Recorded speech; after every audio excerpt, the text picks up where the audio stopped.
Good day everyone. We will talk about the Paragonimus Westermani, its characteristic, life cycle, causes, diagnosis, symptoms, treatment, and prevention.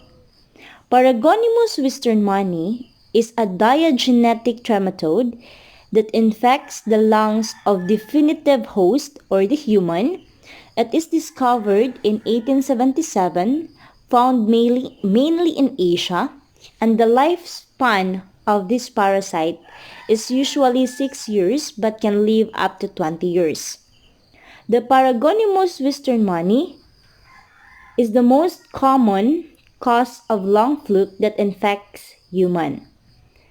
Although there are more than 10 species of Paragonimus that causes diseases in human body or in human.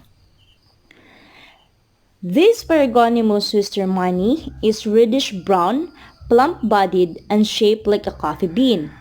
It measures about 1.2 cm long, 0.6 cm wide, and 0.4 cm thick.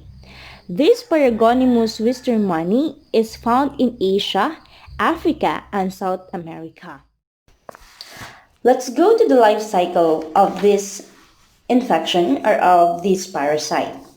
The infection begins here. It is when human ingests crab meat or crayfish that contains encysted larvae.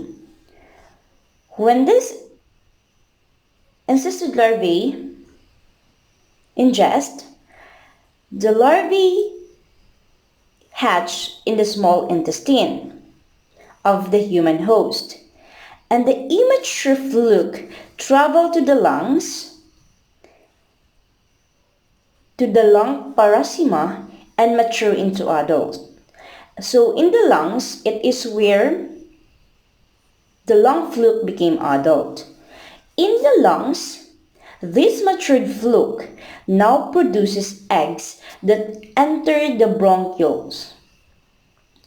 This egg can be cuffed or can be swallowed. This egg exits to human body or to the human host in feces or in sputum. It can be spit or it can be urinated or poop. And this egg may hatch in fresh water and became Miracidia.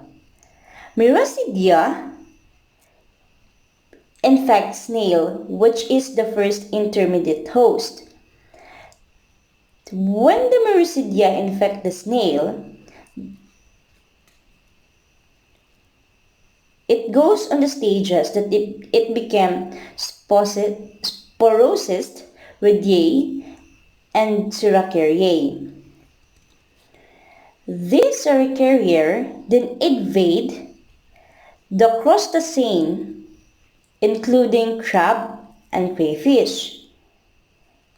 And this serves as the second intermediate host. Then it go back to the cycle when human ingest infected crab, meat, or crayfish. So that is the life cycle of this parasite. As we can see on the cycle, the cause of this infection is when human eats raw or undercooked freshwater crab, meat, or crayfish. This is the crab, freshwater crab, and this is the crayfish. The actions or the factors that facilitates the transmission of this infection is behavioral spitting of the people and human feces as fertilizer, because it go to the wetland environments. Another is the culinary habits of the culture. Like in China and Philippines, there is a known dish that is called drunken crab. It is marinated raw crab in rice wine, soy sauce, and spring onions. It is leave overnight and enjoy the next day. So it is raw, undercooked, or not even cooked. So it is one scenario that we can get this infection.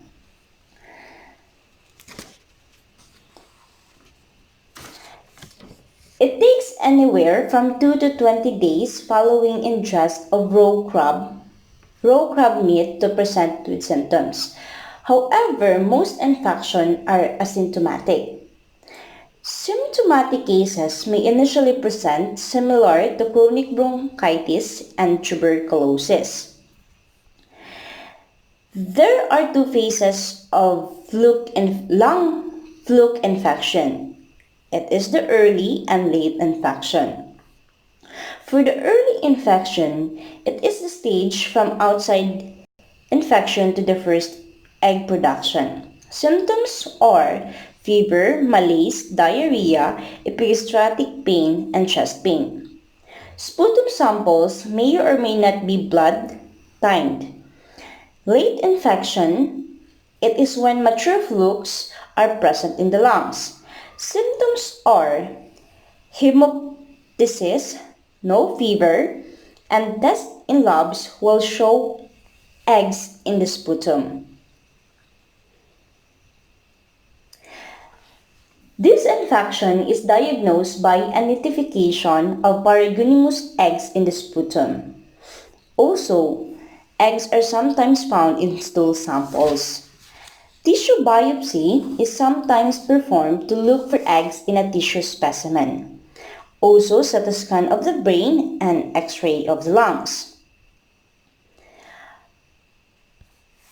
Paracetamol is a medicine as a treatment for this infection. This medicine increases cell membranes permeability in fluke. It results in loss of calcium, massive contraction, and paralysis. Upon taking this paracetamol, eggs clear from sputum in a few weeks, and the cure rate of this medicine is almost 100% except in the case of cerebral damage. For prevention, of course, if we go back to the life cycle, the main cause is eating raw crab meat or crayfish. So the prevention should avoid eating raw or undercooked crabs and crayfish. Avoid sputum and feces getting into water, and properly cook the crab and crayfish. Also, travelers should be advised to avoid traditional meals containing undercooked freshwater crustaceans. Also, spitting should be banned if ever, especially in fresh water, to avoid the myristidia to infect snails and go again with the cycle of this parasite. That's all for my presentation, and thank you so much for